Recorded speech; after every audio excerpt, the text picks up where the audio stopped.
Então, tá aqui podendo contar a minha história, né, que talvez possa ser parecida com a história de alguém e que deixou de fazer alguma coisa por uma situação assim.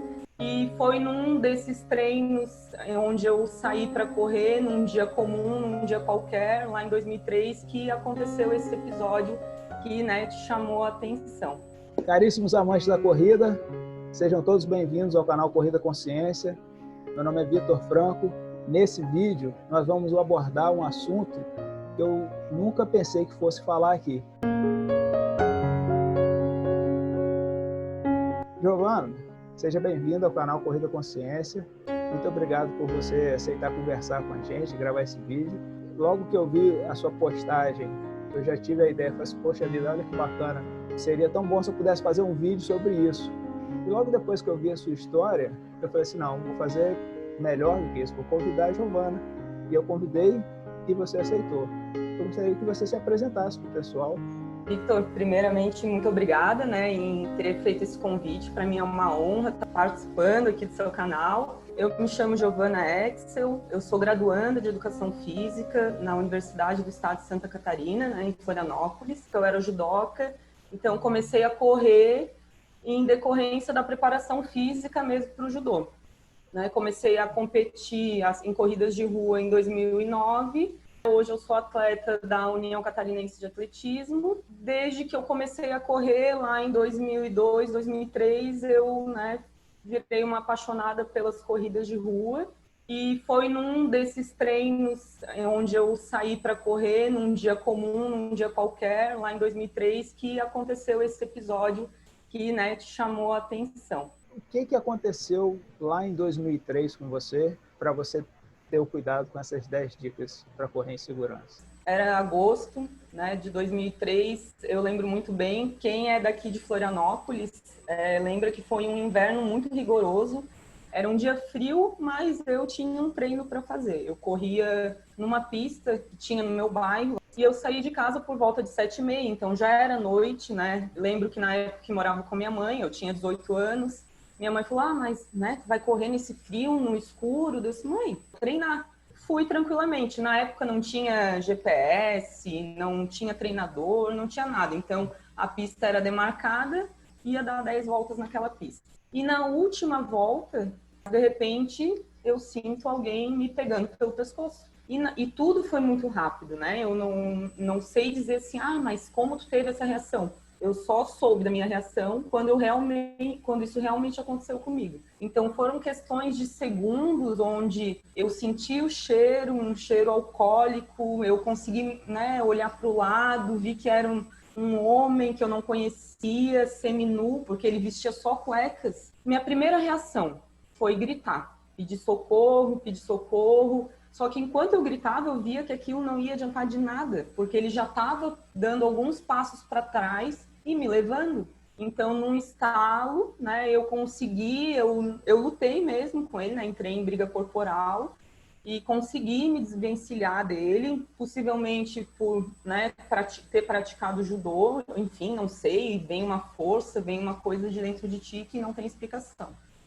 E consegui olhar nos olhos dele e ainda falei, olha, você vai ser preso, porque eu não me conformava com aquela situação.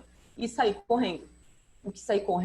Já encontrei um senhor, um rapaz que estavam por ali também praticando atividade física, pedi socorro, falei o que tinha acontecido, eles me ignoraram e me mandaram para casa. Eu, inconformada, na época não tinha celular, existia orelhão ainda, parei no mesmo parque, eu não fui para casa e liguei para a polícia. E aguardei a polícia no local, né? Então entramos na viatura, fizemos a ronda no bairro, em toda a comunidade, não encontramos nada e eles falaram, olha, Giovana, vai para casa, agora não temos mais o que fazer, né? Depois você vai com calma para prestar o BO, enfim. E nesse meio tempo, enquanto eu estava em casa, minha mãe super preocupada, porque já eram 10 horas, né? Enfim, resumindo, assim, porque é uma história longa, cheia de detalhes, mas a polícia, no que estava indo embora, identificou o sujeito no bairro, ele foi preso. Então, eu identifiquei, né, e era realmente o agressor. Fomos até a delegacia para, então, fazer o flagrante. e ele mentiu o nome, mentiu onde morava, então, e nesse desenrolar de saber quem é a pessoa, ele era um indivíduo que estava em liberdade condicional por 2 estupros cometidos já contra menor. A gravidade do caso é que eu disse, para mim não aconteceu nada. Sorte que foi comigo. E se fosse com vocês têm filha, irmã, imagina, porque a gente não sabe qual vai ser a nossa reação.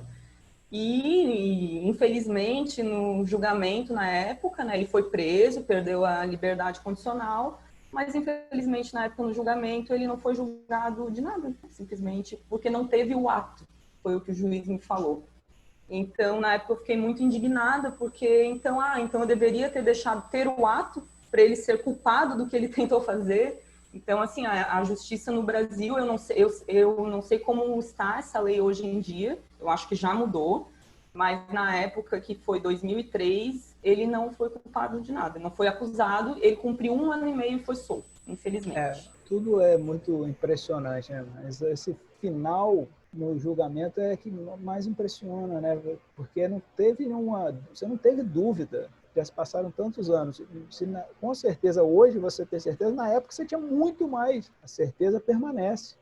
Então, o que mais me chamou a atenção, além de toda a história das dicas, foi esse desfecho, né? Então, assim, por conta disso, se você é mulher, se você, assim como eu, tem filha, tem assim como eu, tem esposa, tem as suas amigas, compartilhe com as suas amigas esse vídeo, porque a gente entende que essas dicas são importantes. Hoje em dia, quem vive nos grandes centros, precisa ter alguns cuidados especiais para praticar sua atividade física. Mas vamos começar para as dicas, então? Dica número 1, não use fones de ouvido.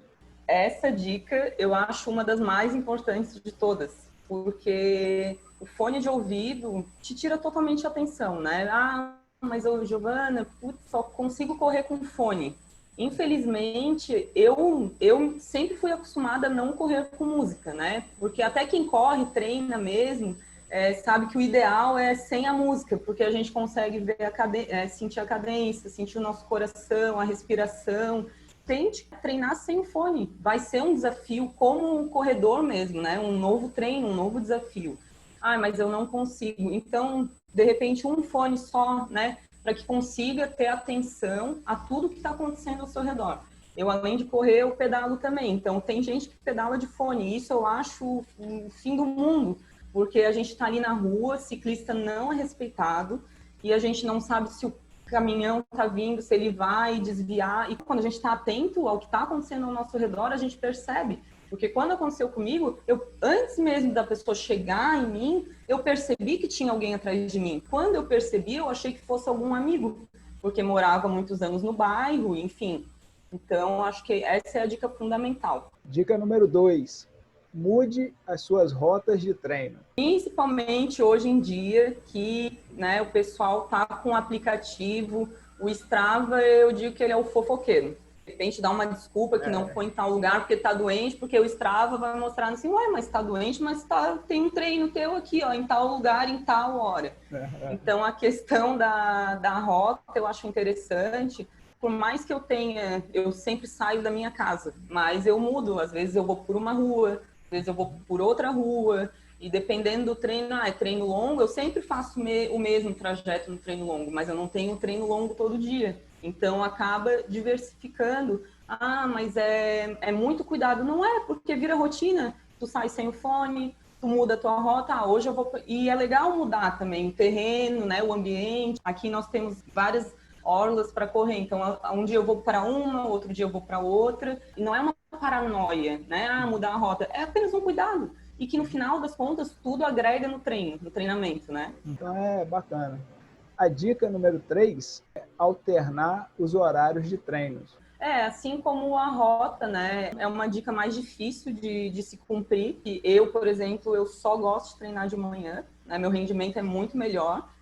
E às vezes acontece que eu não treino no mesmo horário, daí acabo treinando à tarde, mas enfim, é uma dica que eu não sigo tanto, mas eu não corro religiosamente todos os horários às 5 da manhã. Então, sempre tem uma alternância e eu penso também que é um desafio. Por exemplo, para mim, correr no final da tarde é um desafio, acaba sendo um treino mais maçante, né? Então também acaba diversificando aí sai um pouco da tua zona de conforto, né?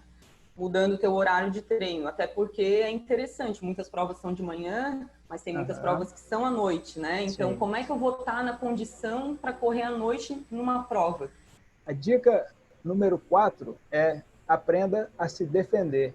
Essa também é importante. Todas são, né? E eu vou ser bem sincera, a gente não sabe qual vai ser a nossa reação, né? Eu entrei, em briga corporal, mas a gente não pode, gente, é reação de vida, né? O que eu faria? Deixaria ele me levar lá para onde ele queria? Não tem como. Então, assim, aprenda a se defender. Hoje em dia tem equipamentos, tem sprayzinho de gengibre que pode usar, que é do tamanho de um batom. Eu recebi essa dica, né, pela minha postagem. Então, de algum modo, né? Tem curso aqui na nossa cidade, acho que o Bombeiros dá curso de defesa pessoal. Então, a gente tem que aprender a se defender, porque não é porque a gente é mulher que a gente é frágil, né? Muito pelo contrário. Ser mulher no Brasil é significado para mim sinônimo de ser forte, porque não é fácil ser mulher no Brasil. E esse mês de dezembro, no nosso canal, nós vamos estar recheados de mulheres fortes, inclusive atleta olímpica. A dica número 5, esteja sempre atenta ao seu redor. Se você já tirar o fone, provavelmente vai conseguir 50% da atenção. Sim. Eu sei que muito corredor usa só esse tipo de corredor, que dependendo do treino, eu uso o treino como uma terapia, né? Então, às vezes o pensamento vai longe, volta, no final das contas eu não pensei em nada, observa a natureza, mas dá para fazer tudo isso tendo um pouco de atenção ao seu redor. Né? Consegue ver, de repente, a sombra. Às vezes eu digo mesmo, mas não é pessoas, é mesmo no trânsito. Muitas vezes a gente se joga para a calçada para correr, porque a calçada é esburacada, né? Então tem que ficar atento, não dá para, olhei para um lado, olhei para o outro. Então, assim, uma questão de atenção no momento do treino é importante, né? Pela nossa segurança. A próxima dica é para escolher lugares com uma boa iluminação. Locais e horários, né? Hoje eu tento não correr à noite mesmo, não por receio, enfim, porque às vezes dá para correr à noite, mas aí então eu vou para um local mais iluminado, porque a chance de eu perceber o meu redor na iluminação é muito melhor.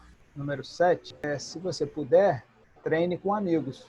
A treinar com amigos, eu sei que é uma questão também muito individual, assim, do atleta, né? Eu também, particularmente, eu acabo não treinando, mas eu deixo essa dica muito importante para trilhas, em especial. Aqui a gente está com um movimento muito forte, né, de corrida de montanha aqui na nossa cidade, e eu vejo, né, o pessoal sai para correr, enfim, então, principalmente, né, as mulheres, quando forem correr em trilhas, em duplas, em trios, em grupos, porque é perigoso. Chama um amigo, chama um namorado, chama um marido, né? Eu acabo correndo com o meu marido quando a gente faz trilhas, sem problema nenhum. Talvez se eu fosse sozinha já teria um receio, nossa, eu sozinha lá no meio da trilha. E por questão de segurança também, se cai, se machuca, né? Tem alguém junto contigo para poder ajudar. Dica número 8, avise o horário, sua previsão de retorno. Né? Sim, essa eu faço sempre. Né? Eu aviso aqui em casa, treino é rápido, 40 minutos, o treino vou demorar, né, tanto tempo, claro, não tem como ter precisão, mas se tu falou que é meia hora, e de repente dá 1h30, tu não chegou ainda, alguma coisa aconteceu. Então isso é legal alguém saber, né? Se tiver como, né, alguém que mora com você, um companheiro, família, é interessante avisar. E aí a dica número 9 é leve seu celular. Hoje a gente tem a tecnologia e eu acho que a gente tem que usá-la a nosso favor, né? O celular é importante para tudo, na verdade, assim, né? Se precisar ligar para alguém, se acontecer alguma coisa, ligar para a polícia, ajudar alguém na rua. Eu, muitas vezes, quando são treinos curtos, treinos intervalados, eu acabo não levando, mas eu tenho uma pochetezinha que ele fica bem junto ao corpo e acaba não me atrapalhando, porque muitas vezes atrapalha, que cai, enfim. Mas é muito importante, inclusive um dia eu pedalando, vejo um motociclista desmaiou em cima da moto, caiu, então pude na hora, já chamei o atendimento, então é importante para a tua própria segurança e para a segurança de todo mundo, né? Giovana, a última dica é toda com você, que é não tenha medo. Né? Eu sou a prova viva, né? Eu poderia ser uma pessoa que depois do que aconteceu, não, eu não vou mais treinar, é perigoso. Gente, basta a gente estar vivo para as coisas acontecerem na nossa vida. Não pense que né, essas dicas são para me assustar, de que eu não devo correr, e que se eu não levar o celular é perigoso, se eu não mudar a minha rota é perigoso. Não é perigoso. Mas acho que são questões de prevenção, né? Então, assim, não tenha medo de correr, né? Jamais tenha medo de fazer algo que você gosta realmente, né? Por conta da maldade de outra pessoa. Então, assim, seguindo algumas dicas, né, simples, depois disso nunca mais me aconteceu nada. Foi em 2003, foi a minha primeira situação nesse sentido, assim. A gente que é mulher sabe que a gente passa por diversas situações treinando na rua, mas essa que foi uma situação mais grave, foi a única vez que me aconteceu, né? E eu poderia lá, com 18 anos, simplesmente ter parado de fazer algo que eu mais amo, que é correr. Então, não tenha medo, assim, de fazer as suas coisas, seja o que for, seja corrida, sair para pedalar, sair para fazer uma trilha, né? Não tenha medo. Se você gostou das dicas da Giovana, eu vou disponibilizar para você essas dicas no formato de PDF. Só você clicar aqui embaixo na descrição do vídeo que vai ter lá o Linktree para você ter esse cuidado sempre com você disponível ali no PDF, uma página só, bem elaborada. Giovana, muito obrigado. Adorei as dicas. Acho que elas são importantes que a gente faça essa divulgação. E te agradeço. E a hora que você precisar de qualquer coisa, estarei aqui para poder ajudar de alguma forma. Victor, eu que agradeço. Eu espero realmente que, né, esse vídeo, assim, essa tua vontade de mostrar essas dicas, ela possa se propagar e que realmente seja válido para as pessoas. E eu acho que nós, né, eu como futura profissional de educação física, você como profissional de educação física, a gente tem uma missão, acho que no mundo, assim, de tornar a vida das pessoas melhor a partir do movimento, né? Eu acredito nisso, assim. A nossa profissão, ela é muito linda e muito rica. Então, tá aqui podendo contar a minha história, né? Que talvez possa ser parecida com a história de alguém e que deixou de fazer alguma coisa por uma situação assim, é muito importante para mim. E eu que agradeço por estar podendo participar do teu canal. Caríssimos e caríssimas, sigam em frente, evoluindo sempre.